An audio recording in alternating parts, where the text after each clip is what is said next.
We go. We're transmitting video now.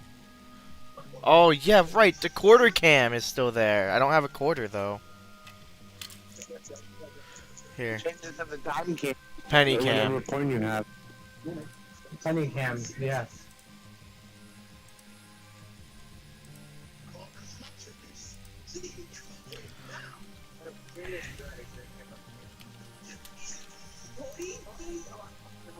Done. Penny cam. I'm gonna put my penny. Oh, just dropped my penny.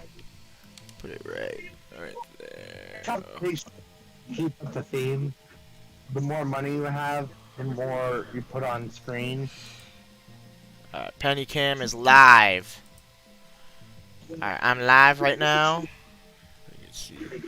Alright. Alright, guys. White man. Oh my god. It's. Why did you say the French word for 20 in my chat? That's definitely not the man. We're gonna read SML. Creepypastas. Woo! Vaughn. Fucking saying. Okay.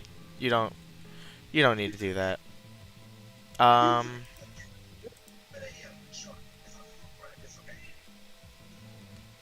Is it? Can you check my snoof? That's 19. Can you check my fucking thing and make sure that they can hear me and everything? SML Creepypasta. Yes. Yeah.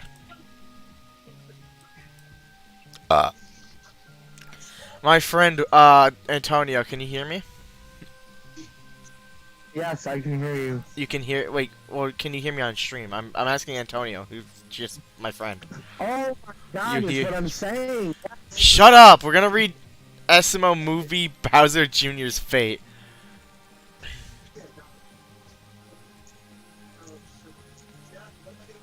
Oh, it's very short. Alright, so SML movie Bowser Jr.'s fate. Fuck. This started in 2018 when SML uploaded a video called Bowser Jr. Fate. No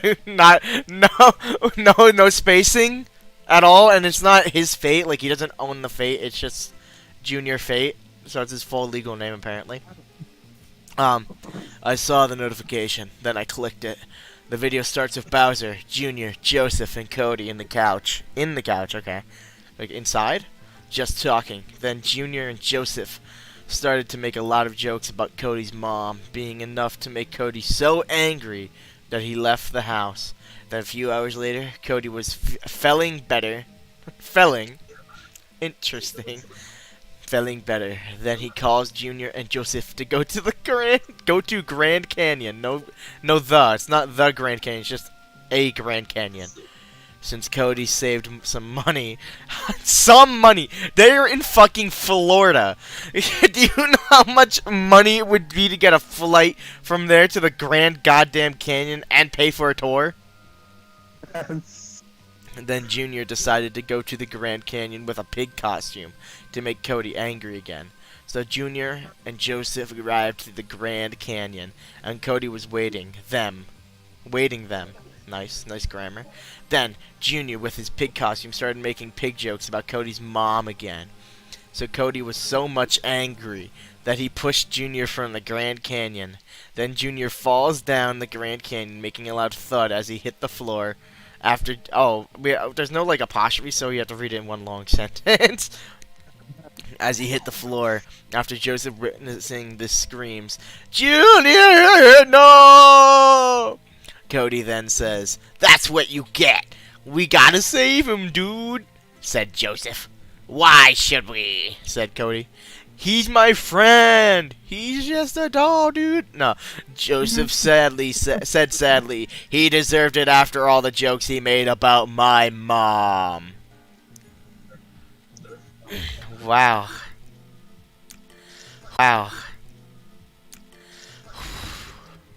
I'm scared, guys. I'm so scared. I'm gonna. Why is there so many somebody makes like a 2-hour elaborate creepypasta just based on SML. There's a few of these. We're gonna do which one? It's hits the fuck bees. S.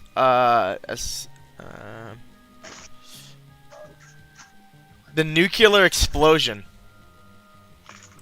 Let's do that one. Okay, we're gonna do the nuclear explosion. Alright. What the fuck is that? The video began with Mario going to sit on the white couch. Mario sighed and said to himself, "Now that Jeffy's out playing, I can finally relax for an hour or two. I wonder what's on the news." This isn't true to the plot, by the way. His name's Marvin now. Mario sat down and turned on the TV. A breaking news broadcast came on, with the normal news anchor reading out the news story. You mean Mr. Goodman, you fucking troglodyte?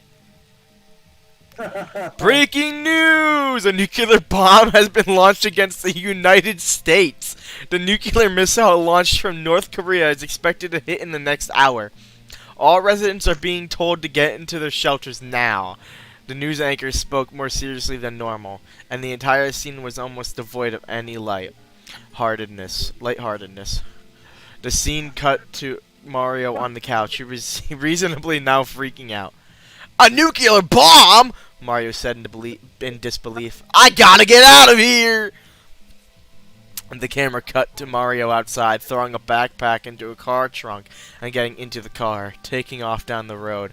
The camera then cut to Junior, Cody, and Joseph out in the front of the house.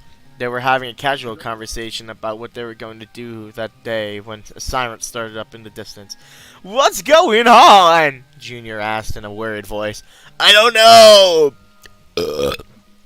And Cody replied with an equally scared tone. Just then, the scene quickly cut to Bowser in his bed, being awoken by a loud explosion sound. He looked around frantically, calling for his son when the scene froze, fell silent, and turned black and white as the screen was engulfed in white. The scene cut back to Junior, Cody, and Joseph as they burst into flames. They began to scream in agony as the plushies themselves burned, exposing stuffing as the fabric burned away. The actors were doing a really good job in giving Junior and his friends their realistic-sounding screams of pain as they burned. The plushies were now burning on the concrete driveway as they were getting completely engulfed in flames, and the actors can no longer hold their plushies in their hands. The camera cut to Chef Pete. What? I think the stream ended. It didn't. It's still going on mine.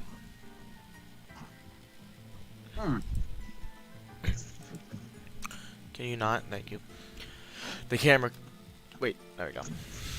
The camera cut to Chef Pee-Pee, who had stopped cleaning in the kitchen. He had barely enough time to wonder to himself what he was going to do before the shockwave from the explosion began ripping through the entire house. The sound of snapping wood and smashing glass can be heard. Chef Pee-Pee turned to see the entire kitchen getting consumed by a wave of fire. This is not how nuclear bombs work. Exactly. It's pretty much... it's almost instantaneous. Especially if you're close. If you're far away, you can, like... It'll take a second, but you're definitely gonna die. And it's not gonna be as slow as you can watch the fire creep up to you, pretty much. Yeah. He screamed as he was hit. Chef Pee-Pee froze as the puppet faded into a silhouette. The screaming of Chef Pee-Pee can still be heard as the silhouette of Chef Pee-Pee exploded into a cloud of ash and dust that was quickly blown away by the explosion. The entire time the background was black, the quick bursts of red and orange with a looped track of the same smashing wood and glass as before, with added sounds of rushing wind. The scene cut to Jeffy playing in the backyard. He stopped whatever he was doing and looked towards the house. The shockwave from the explosion ripped the house apart as pieces of it flew everywhere. Jeffy screamed as he was too engulfed in the shockwave. The scream faded into white for a second before it faded to a scene in the backyard. The camera panned out slowly. The Super Mario Logan house lied in ruins. The sky was reddish-orange in color as a mushroom cloud rose in the distance. The Jeffy puppet was laying in the backyard as the camera panned out. You can hear Jeffy softly crying, "Daddy! Daddy! Daddy!" The only other sound was that of the fire quietly crackling in the background. The video faded to black and ended without an SML question or any advertisement for SML merch. What did I think about this video? I genuinely liked it. Unfortunately, I can no longer provide the link to the video as I couldn't find the video anywhere. If anyone finds the video, please let me know. I do really want to watch this again. If you like this video, please like and subscribe and comment. That fucking sucked. Yeah, I did. It was inaccurate. It was so inaccurate. That reminds me, wait, no, we're gonna, here, I'm gonna black the screen out real quick. I have to log into my Reddit account for this one.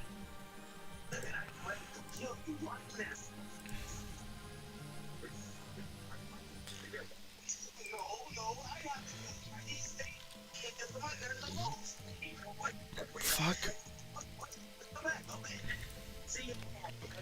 Diary of a Wimpy Kid.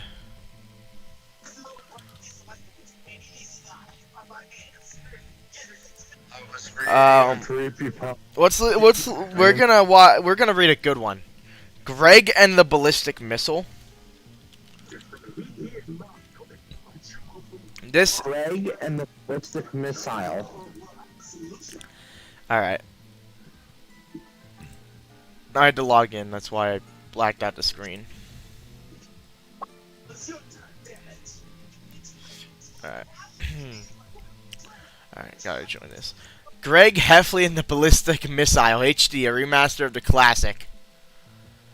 So, if you don't know what these are usually original, a lot of these are original, like, retellings or remakes of stories in Diary of a Wimpy Kid. Oh. Yeah. Or, like... It doesn't sound pasta. It's not a creepypasta, but it's a better nuclear missile than the last one. I know, but your stream's name is inaccurate then. It's fine. Alright, let's start reading. You guys do have creepypastas. Day 1. Raleigh and I were making lemonade to cool off after some heavy rounds of Twisted Wizard. Not long after, Dad exclaimed to us that there's a ballistic missile heading towards our town in an hour and we need to evacuate immediately. Raleigh and I were unsure if this was actually happening. Then I received a notification on my phone. Dad was right. Wait, this sucks ass. In the original, it said Dad was right. Donald Trump tweeted it out. They took that out. I'm so mad.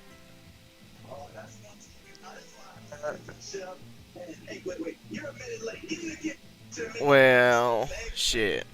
Alright. We got everything we needed and loaded everything into the car as fast as humanly possible. We saw other cars pull out of the driveways the same time we did. 50 minutes left. Raleigh decided to tag along with us since his fat ass was too slow to run back home. Anyway, we started hitting the road. We found out we didn't have enough seats for Raleigh, so we taped Manny's legs to the roof of the car.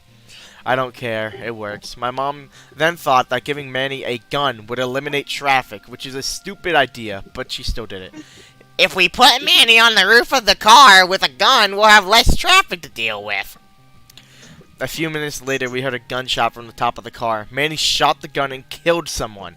We didn't know who he killed, but after Roderick heard the gunshot, he started congratulating Manny and told him how he's doing a good job. This family, I tell ya. Good job, Manny. 38 minutes left. What? Huh? What are you watching? It is echoing. What are you watching? What do you mean, what am I watching? I'm hearing something coming from your mic. Oh my god. Dad started speeding just to get to some underground bunker in a park miles away, so we could settle there during the nuclear fallout. Manny's on a shooting rampage, right now killing pedestrians left and right just to shave a few seconds. Raleigh's been biting his nails the entire ride. Dad said we can haul all of our stuff into the bunker in about 10 minutes. I'm not sure if we'll be able to get the tape off Manny's shoes in time. I hope Dad brought some spare drummies. I didn't even have lunch today. I managed to pack my Xbox, but I forgot Formula 1 racing at home. Riley's gonna be pissed. I wish Holly was with us. 32 minutes left. We're getting really close to the bunker. Dad said we'll have time to spare if we don't get distracted. But then we heard a faint scream and a whack. When we all checked to see what happened, Manny flew off the car and hit the tunnel wall and fucking died.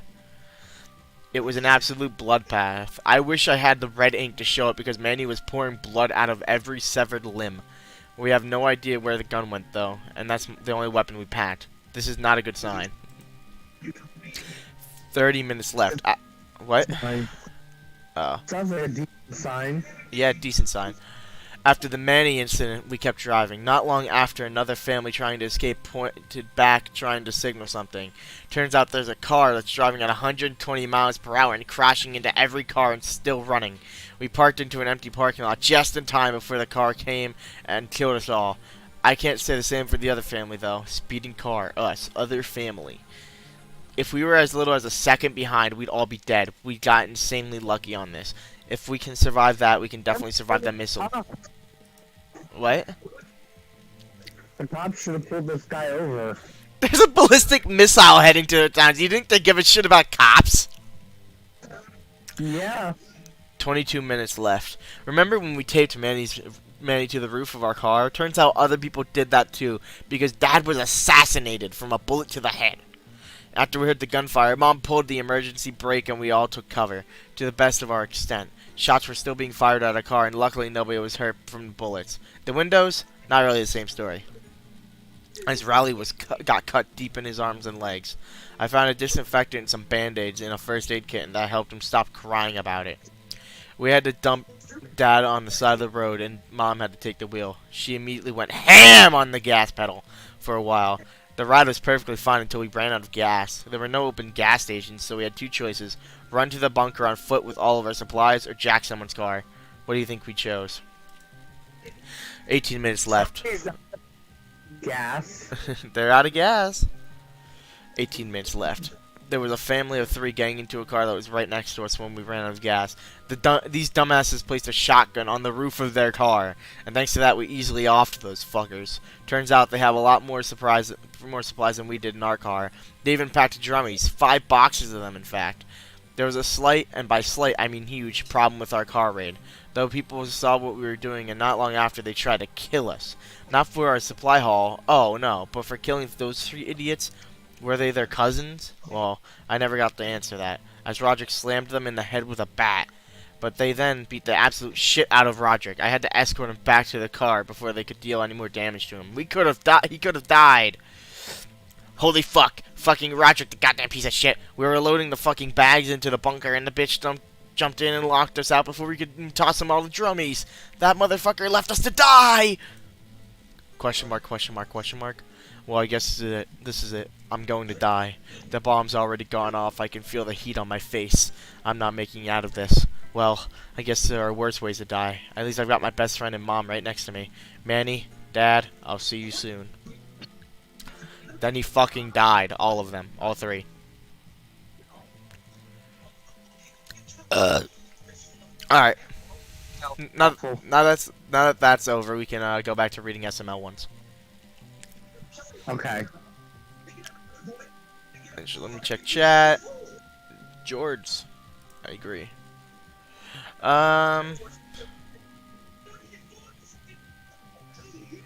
Let's see. Chef Pee-Pee's suicide.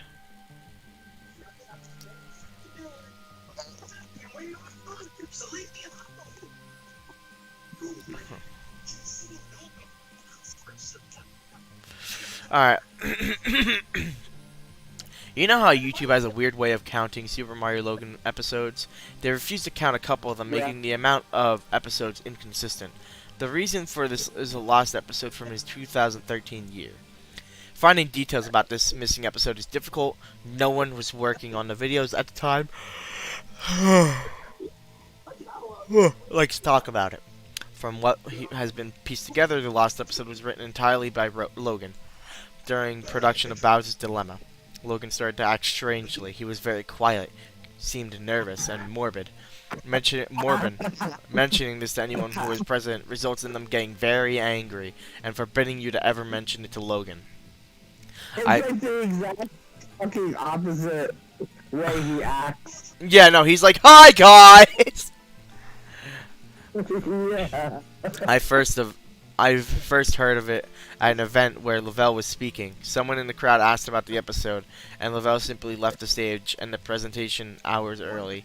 The episode's production number was 4/27/13. The title was Chef Pee-Pee's Suicide. The episode labeled 4/27/13 Bowser Jr.'s Macaroni was made later and given Chef Pee-Pee Suicide's production code to hide the latter's existence. In addition to getting angry, asking anyone who was on the show about this would cause them to do everything they can to stop you from directly communicating with Logan at a fan event. I managed to follow him after he spoke to the crowd and eventually had a chance to talk to him alone as he was leaving the building. He didn't seem upset that I had followed him. Probably expected a typical encounter with an obsessive fan. When I mentioned the lost episode, though, all color drained from his face and he started trembling. When I asked him, if he could tell me any details, he sounded like he was on the verge of tears. He grabbed a piece of paper and wrote something on it and handed it to me. He begged me to never mention the episode again. The piece of paper had a website address on it. I'd rather not say what it was, for reasons you'll see in a second. I entered the address into my browser and came to a site that was completely black, except for a line of yellow text, a download link. I clicked on it and a file started downloading. Once the file was downloaded, my computer went crazy! It was the worst virus I'd ever seen! System restore didn't work, the entire computer had rebooted. Before doing this, so I copied the file into a CD, tried to open it now on my empty computer, and as I suspected, there was an episode of Super Mario Logan on it. The episode started off like any other episode, but had very poor quality. The first act was fairly normal, but the way the characters acted was a little off. Bowser seemed angrier, Junior seemed depressed, Toad seemed anxious, Chef Pee-Pee seemed to have genuine anger and hatred for his life. He always did! He fucking hates his life, what do you mean? Yeah. The episode was about the them going on a diet. The them. What character is the them, Libby? What do you think? I don't know, man. The episode was about the them going on a diet. Near the end of the first act, Marvin going on a diet. Yeah. Junior hit Chef Pee-Pee with a bat. Chef Pee-Pee was mad as you would expect. However, as the water was about 100 hot, 100 hot, just 100. It was the number 100 hot. Chef Pee-Pee put his head in the water and he blew up! At the beginning of the series, Logan had an idea that death turned things more realistic. This was used in this episode. The picture of Chef Pee-Pee's corpse was barely recognizable. They took full advantage of it not having to move, and made an almost photorealistic drawing of his dead body. Act 1 ended with the shot of Chef Pee-Pee's corpse. When Act 2 started, Bowser Jr. and... Yeah, I don't know. When Act 2 started, Bowser Jr. and Toad were sitting at their table crying. The crying went on and on. It got more pained and sounded more realistic. Better acting than you would think humanly possible. The camera started to decay even more as they cried, and you could hear murmuring in the background. The characters could hardly be made out. They were stretched and blurring. They looked like deformed shadows with random bright colors thrown on them. There were faces looking in the window, flashing in and out so you were never sure what they looked like. This crying went on for all of Act 2. Act 3 opened up with a title card saying 1 year had passed. Bowser, Jr., and Toad were skeletally thin and still sitting at the table. There was no sign of Mario. They decided to visit Chef Pee-Pee's grave. Florida was completely deserted, and as they walked to the cemetery, the house became more and more decrepit. They all looked abandoned. When they got to the grave, Chef Pee-Pee's body was just lying in front of his tombstone, just looking like it did at the end of Act 1. That doesn't make sense. In a year, that body's going to decompose, at least a little. The family started crying again. Eventually, they stopped and just stared at Chef Pee-Pee's body. The camera zoomed in on Bowser's face. According to summaries, Bowser tells a joke at this part, but it isn't audible in the version I saw. You can't tell what Bowser is saying. The view zoomed out as episode came to a close. The tombstones in the background had the names of every Super Mario Logan star on them. Some of them some that one had heard of in 2013, some that haven't been on the show yet. All of them had death dates on them. So it's just gonna say when they're gonna die.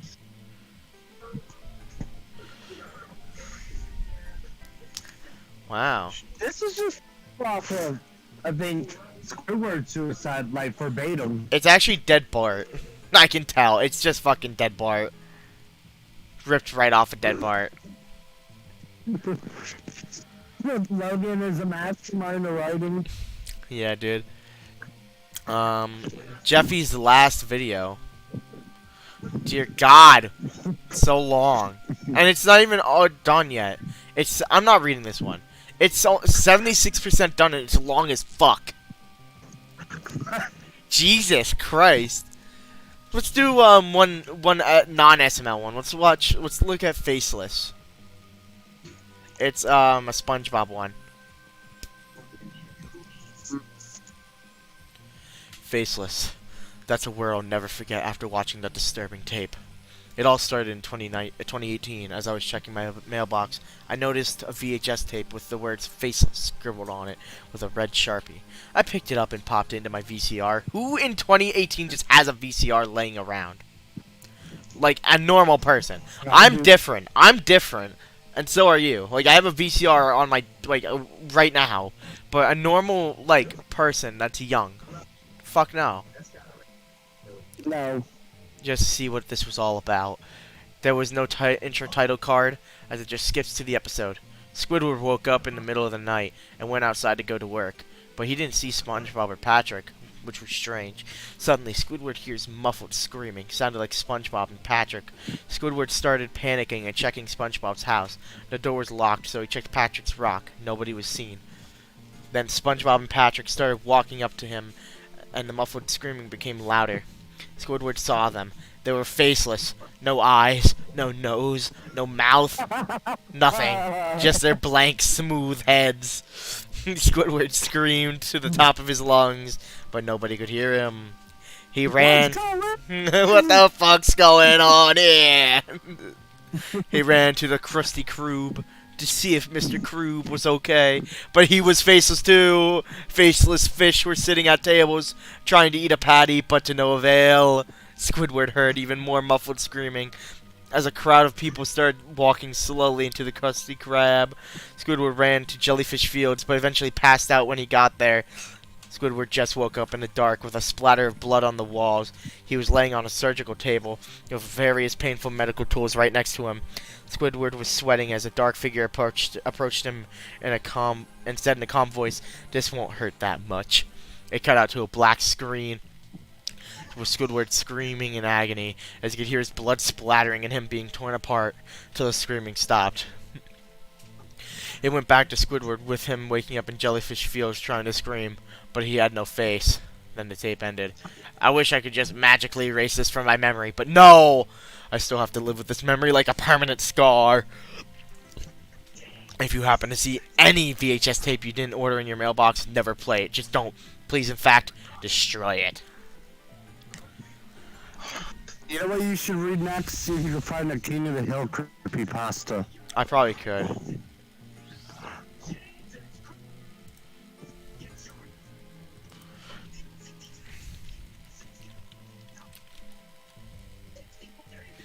King of the Hill. Lost episode. Alright, this is... Oh, wow, this one has a lot of effort put into it.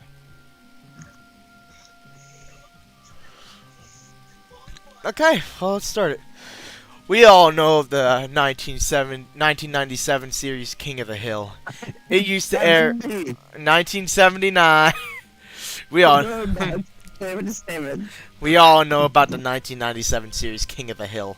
It used to air on Cartoon Network's Adult Swim block, but I encountered something dark with this series sometime in late 2007. You could have chosen a date that didn't include 7. Like, honestly. I was in a Goodwill store buying some N64 games. What fucking Goodwill has N64 games? Jeez. After that, they would. I want to go there because that store normally had a good stock of retro games. However, I strolled over to the VHS section in the back, just remembering that I owned a VCR. One of the things I saw was the Titanic VHS tapes, the one that came in 2 tapes, but it was one in a dust cover. I thought that would be a good He movie. was just remembering he had a Yeah, VHS how do you player, just like, remember that? This is 2007. People still use them a decent amount. Exactly. How do you just remember that? DVDs weren't as popular as they were, like, a little bit later. No, they were a little bit later. They got popular a little bit after, and then VHSs were, like, put out.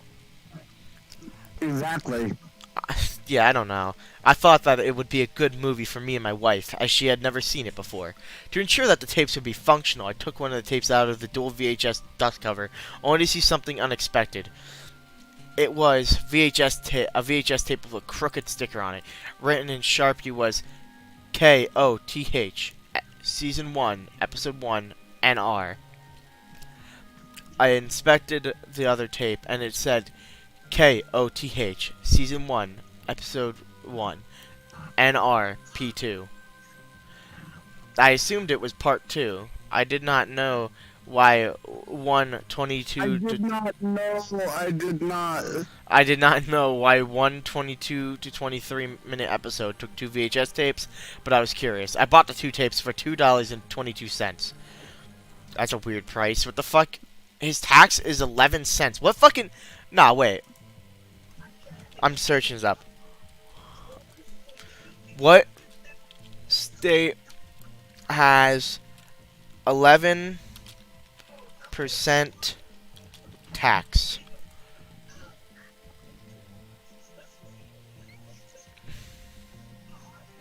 Get out of here. Hawaii. He lives in fucking Hawaii. We found out where this is. It's Hawaii. It's Hawaii. Yeah, but that was in 2007. They don't change. It doesn't change that much. Okay. He lives in Hawaii. Alright. When I got home, nobody was there but me. Therefore, I had to take up the painstaking process of uncoiling the stiff coax tables and the bulky VCR. I soon tuned the TV to channel 3 and began viewing Koth, Season 1, Episode 1, and R. It had the regular opening of the first episode of King of the Hill, but without any music. It was just silent camera panning over the city of Arlen. It began normally after that, with Bobby at the baseball game and Hank yelling at him. As we all know, Bobby did not succeed. This is where everything started getting wild. On the ride home, Hank, Peggy, and Bobby were completely silent, and this went on for about 3 minutes. No one was angry. No one had any expression, actually. Abruptly, as the family pulled into the driveway, it was cut to a scene inside the house. Hank was yelling at Bobby for not giving the 110%. Hank then picked up the baseball and got into a throwing position. At this point, the video quality was getting very scraggly, and the volume level was raised roughly 10%. Hank pegged the ball, and it hit Bobby's nose. Peggy was seen in the background crying, and Hank simply told her to shut the hell up. Bobby immediately cupped his nose and ran out of the room, crying the whole way. As Bobby was in the bathroom checking his nose, a social worker came to the door. Peggy greeted him as Hank sat on the sofa, relaxing as if nothing had happened. From this point, the colors began to look more like the real episode. The scene with Hank telling the social worker off played as it did in the real episode. Suddenly, the scene from the official aired episode cut to another scene, which was not from the real episode. It was a scene with more ragged video, yet the audio remained the same. The scene depicted Peggy sitting on the phone late at night, most likely contacting child services to tell them about how Hank purposely threw the baseball at Bobby. Hank suddenly walked through the doorway. He was in his bathrobe, no glasses. He grabbed the phone. "Who the hell is this?" Hank yelled. "This is the Department of Child Services," was the response. Hank's face quickly turned red and slammed the phone back on the wall. He grasped Peggy by the neck. "You gonna get more of those twig boys over here to put me in prison and take my boy away?" he howled. The scene cut to Hank taking Peggy by the back of the neck down the hallway to the backyard. Hank took a propane tank off the grill and shoved the valve into Peggy's mouth. The video then went silent for a minute, simply showing the propane valve in Peggy's mouth. When the scene started moving again, Peggy's eyes slowly closed and a voice was heard. "Buck Strickland, forgive me for using propane for this."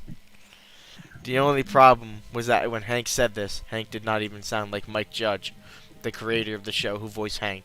It sounded like an older and deeper voice. The screen went black after this. I fast-forwarded through the rest of the tape to make sure there was no more content on it. There was none. I just thought to myself, why so much wasted space? Oh yeah, after seeing all that, you're like, why'd they waste all that tape? And at this point, I was really shaken up. I went to grab a coffee. When I got back, I popped in the second tape. It was just a black screen. You have to rewind them first, dickweed. I fast-forwarded to check for content, and eventually came across some stuff that was really starting to scare me. It was a funeral, but there was very few colors. There was only various forms of gray and black, and the colors of people's faces. It did not seem like a real King of the Hill episode. The funeral was for Peggy. Attending it was all of the Hill's neighbors, including some acquaintances such as Cotton and John Redcorn. Even Hank was there, claiming that Peggy had committed suicide. As Peggy's coffin was lowered into the hole, it faded into an overhead view of it being lowered. This part really scared the shit out of me. It was something highly realistic image, a somewhat highly realistic image of Peggy in the coffin. The reason I say somewhat is because it looked real, but still appeared to be drawn, and not a real person. It was just a realistic cartoon. The scene then cut to Bobby and Hank and Lady Bird sitting on the porch. Bobby had a queasy face, and Hank had one hand on the propane tank that he used to commit the murder. Bobby turned to his father. "Why did you do it, Dad?" he asked in a humble voice. "I don't know, son," Hank responded. He almost sounded like he was crying. Then he stood up and walked inside, leaving Bobby and Lady Bird, who were still on the porch. He once again cut to a very dull scene, with nothing but black, gray, and the skin colors. It was a scene that literally made me sick to my stomach. It was Hank hanging from the ceiling, with a note pinned on him. It just stayed focused on him swinging back and forth for 2 minutes or so. It then cut to the ending credits with the normal outro and theme music. I was actually kind of laughing on the inside at the fact that the show was just playing the regular ending credits after all the stuff that happened. Can you get the fuck out of here? It's made by Mike Judge. He made that. Yeah, he made that. I was really more confused and creeped out at it. I went on some forums, but found nothing about the episode. However, I came across someone on Yahoo Answers who had a similar occurrence as me. They received a similar tape at a thrift shop in John Creek County in North Georgia, a place about 20 miles away from where I got mine. I managed to get on AIM with this person, but I got no answers. I was really curious at this point, so I drove about 40 miles and went right down to Cartoon Network, Turner Broadcasting HQ. I know that Fox Broadcasting made a show, but I assume Cartoon Network had every episode on record, as they aired them all. Beforehand, I did some research and figured out who was in charge of broadcasting King of the Hill, so I found a receptionist in the studio and demanded to talk to him. Apparently, though, I needed a guest pass of some sort. I was completely pissed off at this point, so I drove back home and put on my old sheriff's uniform. I was a sheriff for John Creek County about 3 years ago. I went back, and although it is unlawful, I used my badge to talk to him. When I got into his office, he was just sitting at his desk talking on the phone. I walked up to him, threw the tapes on his desk, and demanded answers. He dropped the phone immediately and grabbed the tapes. I followed him to another office on the side of the building. There was a small safe in his office. He opened it up and put the tapes in and locked it. Then he told me to leave. I did not want to act like a sheriff anymore because I did not want to get in trouble with the law, so I left, got home, and flipped the TV. Adult Swim was on, and I was relieved to see a real episode of King of the Hill. To this day, there are only 2 copies of this episode on 4 tapes that I can find anything about on the internet. One of them, I assume, is still locked up in Cartoon Network studios. You may possibly come across more of them in thrift shops throughout the southeast. Oh, I know where we're going.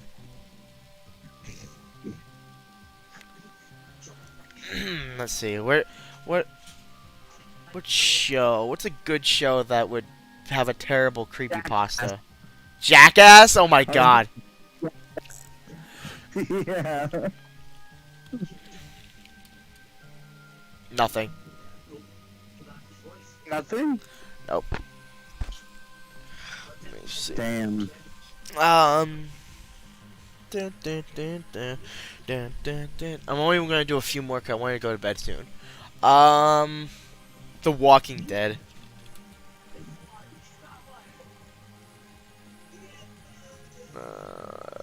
No. What's a good one? Caillou. Caillou. Kite works. Let's see.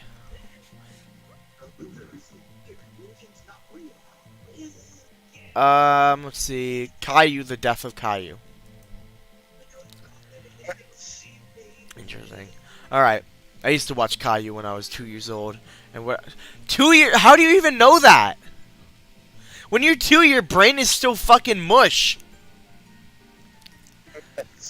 And what I think of him right now, he's a whiny, spoiled brat. There's one episode that got removed from PBS Kids, Teletoon, Discovery Kids, Treehouse TV, Playhouse Disney, RTVE Clan, and Universal Kids. People said that the episode was just the finale of the 5th season. So I was playing Roblox on my computer, and then I heard a knock on my door. I found a DVD of a Caillou episode, but I thought I got tricked. So I put the disc to the DVD player in, and the theme song was weirdly off. It went off key at parts. Caillou was frowning the whole theme song. It flashed various scenes from the previous Caillou episodes. These scenes include Caillou hanging on a tree trying to grab the apple, Caillou trying to make bread but he failed, Caillou giving Rosie a fake red smile with his red crayon, Caillou scratching his head on the bed with his grandmother. Though, out the intro, and instead of each day I grow some more, it said each day I'm not happy anymore. Then it started with the title card. It said, The Death of Caillou. It started at Caillou's house, and with loud crying in the background, it then cut to Caillou's room as he was crying while hugging Gilbert. He asked to Gilbert, yeah, the cat. Oh, okay. He asked Gilbert, "Why am I bald?" Gilbert replied, "Meow." Caillou went to his mother, Doris, and asked, "Mom, why am I bald?" Doris then told Caillou, crying, "You know, my sweetheart, you're still alive, but we are going to the hospital because you have cancer." But Caillou screamed, "No, that can't be!" Doris then said, "I'm sorry, Caillou, that's how life works." Caillou cried so loud, "Why, Doris, why?" Doris then said, "Don't worry, Caillou, you're going to be okay." Caillou didn't reply. Instead, he grabbed a shotgun, causing to shot Doris' face, revealing her skull. So does Gilbert. He also shot the faces of Rosie and Boris, revealing their skulls. There was a time card saying, "Meanwhile, at the bathroom." It then cuts to a bathroom with a bloody red mess and dirty stuff on it, such as a rocket ship toy, a shotgun, Caillou's clothes, a toilet burning on fire, and even the corpses of Caillou's family. Also, there was a lake of blood surrounding the whole house as it showed a bathtub with Caillou's naked corpse hanging by a noose with blood covering his neck. Then it cut to black. Later, the credits played, but Caillou wasn't there and there was no music. I got in contact with the creator, and she said, "I'm sorry about that. We took that episode off air and off the website. We won't show that episode again." I showed my friend the DVD, and he had the same reaction. So that is how the episode was never showed for the channel. Do not watch this episode, or else it will ruin your childhood. Caillou is now removed from PBS Kids, Teletoon, Discovery Kids, Treehouse TV, Playhouse Disney, RTVE Clan, and Universal Kids on TV for good. So, goodbye forever. 0 out of 10, you like gotcha. That was, wow. Wow, that was a good one. It went nowhere fast. Yeah, no, I don't even know what. Let's check the main page of the last episodes. We'll read one more.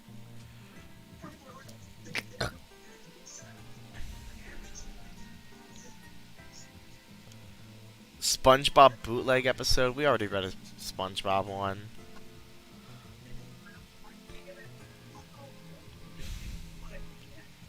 Okay. Oh, we have a Troll Pasta website. Okay. Welcome to the Troll Pasta wiki. Let's do a random pasta. Okay, that's really short. I want a little bit of a longer one. That's a short one. Fine, we'll Let's do some classics.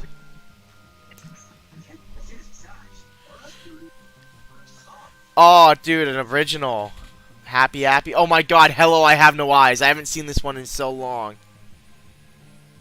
This was a classic. Hello, I have no eyes. If you don't copy and paste this to 20 places in an hour, you will suffer my curse. You will wake up and I will be in your bed. I will have a knife, then I will disappear. You will then have my 7th day curse. Day 1, while you lie asleep, I will hide your socks throughout your house. When you go to find them, they will be hidden even better by me. Day 2, me and the heron will go into your kitchen while you are not in your house and make a really big mess of your pots and pans and utensils. Day 3, I will leave all your food out and it will all spoil and you will be hungry or pay a lot of money.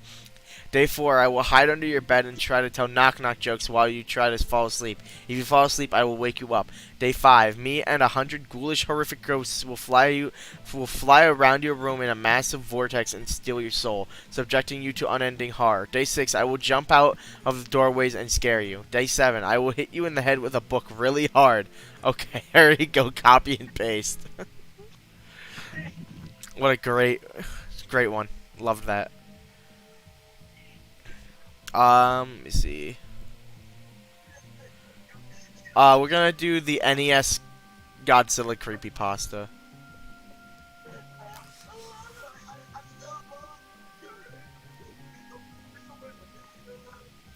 Wait.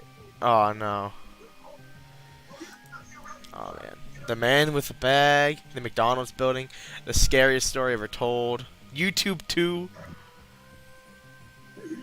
Oh, you know what? We should look for GTA.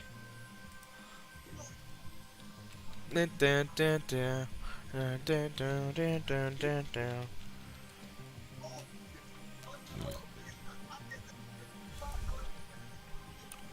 this is the last one we're doing.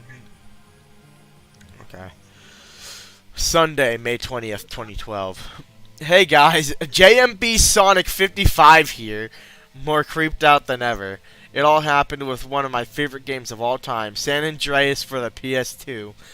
I was digging through my closet one day and discovered my old PS2 lying there. The cords and everything were already plugged in. What?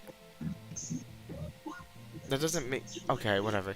I took it to my shelf and plugged the system in. I thought it was already plugged in, but okay.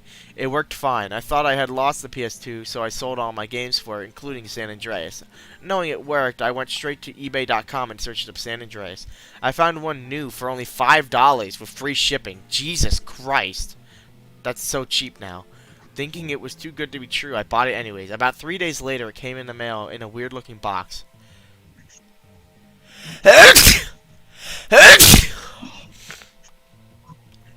I opened up the box and all that was lying there was a disc. No game, case, or label. Just got GTA SA in black marker. Odd, I thought to myself. I shrugged and put the game in my PS2. Right off the start, I knew something was wrong. The menu screen was blood red and all it said was SAN in white text. No pictures or anything. The game began to load the cutscene where CJ's at the airport. All normal there is not all normal there until it gets into Ganton. When the ballists shoot through the window, the game cuts to CJ's mom, who was getting shot at. All of her organs fall out and she was screaming in pain until the final shot blew her head off completely. That never happens. When Sweet runs there, he doesn't say anything, he doesn't scream "Mama" like he usually does when he discovers her dead body. The game went black and a blood-curdling female scream is heard. When CJ receives the phone call, instead of Sweet informing him of their mother's death, a bunch of loud breathing and distorted crying is heard. I wanted to shut off the game, but I was interested. The game started me off at Mount Chiliad in the shack instead of the alleyway with the BMX.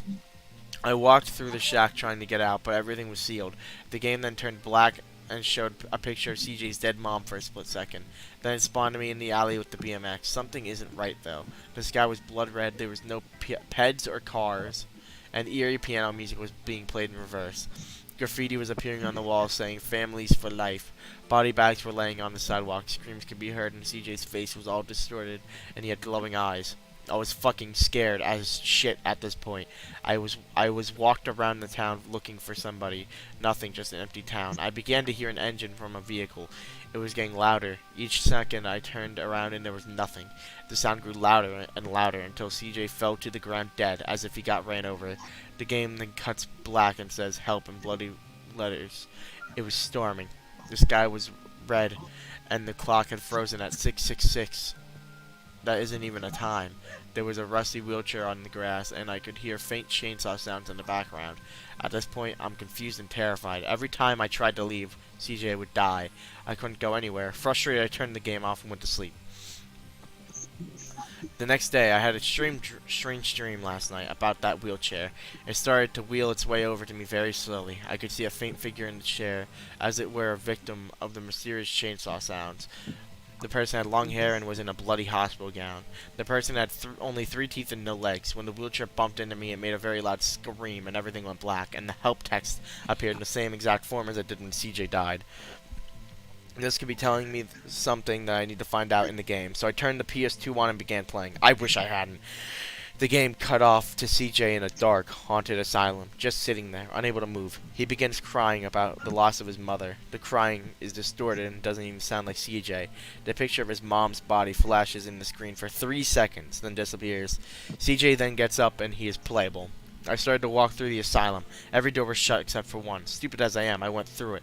I wish I did not do that. The game cuts off to a disturbing cutscene of CJ's dead mom's body being devoured by a faint figure. I saw it in my dream. I screamed and tried to turn the TV off. It wouldn't turn off. The figure looked at CJ and started to roll the wheelchair to him.